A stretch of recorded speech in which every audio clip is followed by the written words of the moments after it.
Je, unahisi uwezo wako kufanya tendo la ndoa umepungua?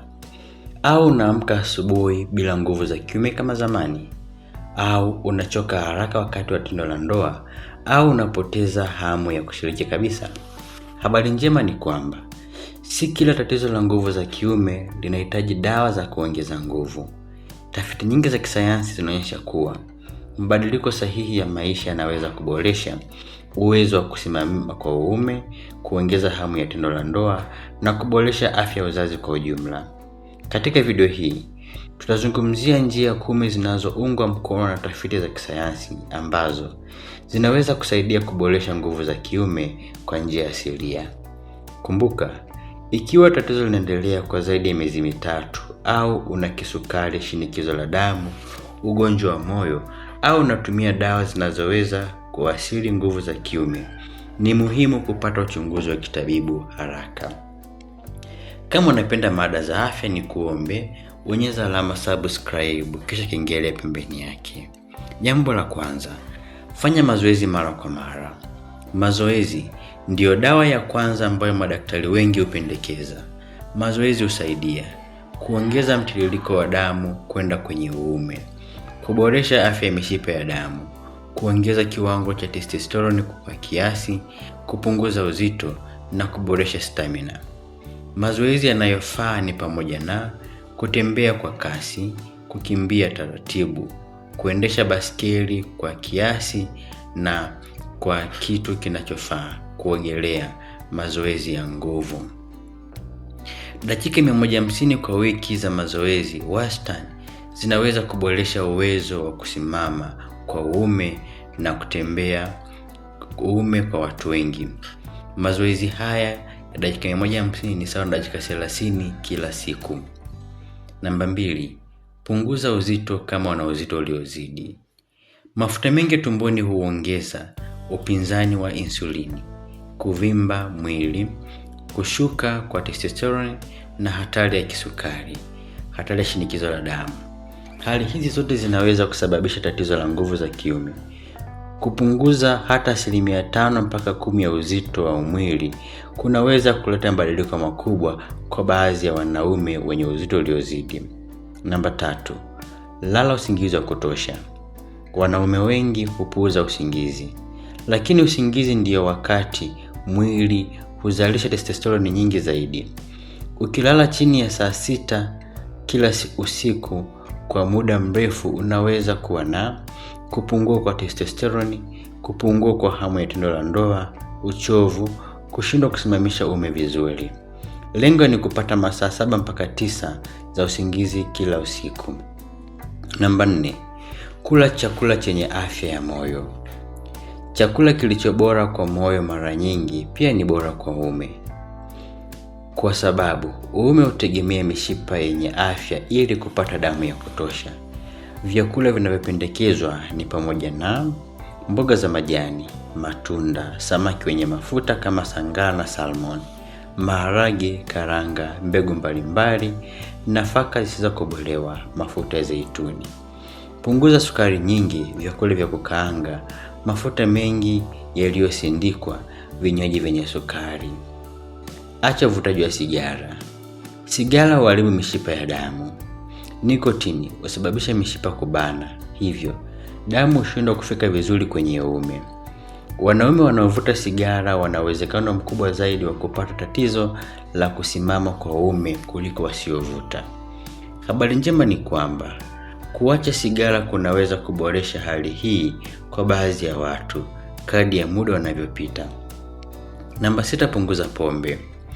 Kunywa pombe nyingi hupunguza testosterone, huharibu mishipa, hupunguza ubora wa mbegu za kiume, hupunguza uwezo wa kusimamisha uume. Ikiwa unakunywa pombe, ni vyema kufanya hivyo kwa kiasi au kuacha kabisa ikiwa inaathiri afya yako. Namba 7, dhibiti msongo wa mawazo. Ubongo una mchango mkubwa kwenye nguvu za kiume. Msongo wa mawazo huongeza homoni ya cortisol. Cortisol nyingi hupunguza hamu ya tendo la ndoa, testosterone, uwezo wa kusimama kwa uume. Njia ya kupunguza msongo ni pamoja na kutembea, kufanya mazoezi, kusali na kutafakari, kuzungumza na mtu unayemwamini na kupumzika vya kutosha. Namba 8, dhibiti magonjwa sugu. Magonjwa yanayochangia sana tatizo hili ni pamoja na kisukari, shinikizo la damu, cholesterol nyingi, magonjwa ya moyo, unene. Mara nyingi tatizo la nguvu za kiume huwa ni ishara ya awali ya matatizo ya mishipa ya damu. Ndiyo maana usipuuze dalili hii. Fuata matibabu uliopewa na daktari na uhudhurie kliniki mara kwa mara. Namba 9, fanya mazoezi ya misuli pamoja na nyonga. Misuli ya nyonga husaidia kudhibiti mtiririko wa mkojo na pia huchangia katika uimara wa kusimama kwa uume.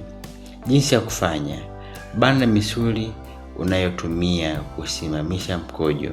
Shikilia sekunde 5, achilia sekunde 5. Rudia mara 10 mpaka 15. Fanya seti 3 kila siku. Baadhi ya tafiti zinaonyesha kuwa mazoezi haya yanaweza kusaidia kuboresha tatizo la kusimama kwa uume kwa baadhi ya wanaume, hasa yakifanywa kwa miezi kadhaa pamoja na mabadiliko mengine ya maisha. Namba 10, epuka kutegemea dawa za mitishamba bila ushauri. Mitishamba mingi hutangazwa kuwa inaongeza nguvu za kiume, lakini ukweli ni kwamba sio yoyote imefanywa utafiti wa kutosha. Baadhi inaweza kuwa na dawa zilizofichwa kama sildenafil bila kutajwa. Baadhi zinaweza kuharibu ini au figo, na baadhi zinaweza kuingiliana na dawa za moyo au shinikizo la juu la damu. Kabla ya kutumia bidhaa yoyote kuongeza nguvu, pata ushauri kutoka kwa mtaalamu wa afya. Vyakula vinavyoweza kuwa sehemu ya lishe yenye afya. Hakuna chakula kimoja kinachoongeza nguvu za kiume papo hapo, lakini lishe bora inaweza kusaidia afya ya mishipa ya damu na uzalishaji wa homoni. Baadhi ya vyakula vinavyoweza kuwa sehemu ya lishe yenye afya ni pamoja na tikiti maji, karanga, lozi, samaki, mayai, mbegu za majani, beetroot, matunda mbalimbali, parachichi na maharage. Vyakula hivi vina virutubisho kama nitrate za asili, arginine, mafuta yenye afya, vitamini na madini ambayo huchangia afya ya mwili kwa ujumla. Dalili usizopaswa kupuuza. Muone daktari ikiwa tatizo limeendelea kwa zaidi ya miezi 3. Hupati kabisa kusimama kwa uume, una kisukari, una shinikizo la damu, una maumivu ya kifua, unakojoa damu, unapata maumivu makali wakati wa tendo la ndoa, uume unasimama kwa zaidi ya saa 4 bila kupungua. Hii ni hali ya dharura. Hitimisho: nguvu za kiume si swala la dawa pekee. Mara nyingi huakisi afya ya mwili mzima. Mishipa yenye afya, usingizi wa kutosha, lishe bora, mazoezi, kudhibiti uzito, kuacha sigara, kupunguza pombe na kutunza afya ya akili vinaweza kuboresha uwezo wa tendo la ndoa kwa wanaume wengi. Ikiwa tatizo linaendelea licha ya kufanya mabadiliko haya, usione aibu kumwona daktari. Tatizo linaweza kuwa ishara ya ugonjwa mwingine unaohitaji uchunguzi na matibabu. Nikuombe, kama unapitia changamoto hii na hujapata suluhisho la kudumu, unaweza kuwasiliana na daktari kwa ushauri zaidi kupitia namba 0767443887. Na mimi nimejifunza jambo jipya leo. Usiache kulike, kusubscribe na kushare video hii kwa marafiki. Lakini pia andika kwenye maoni nimejifunza.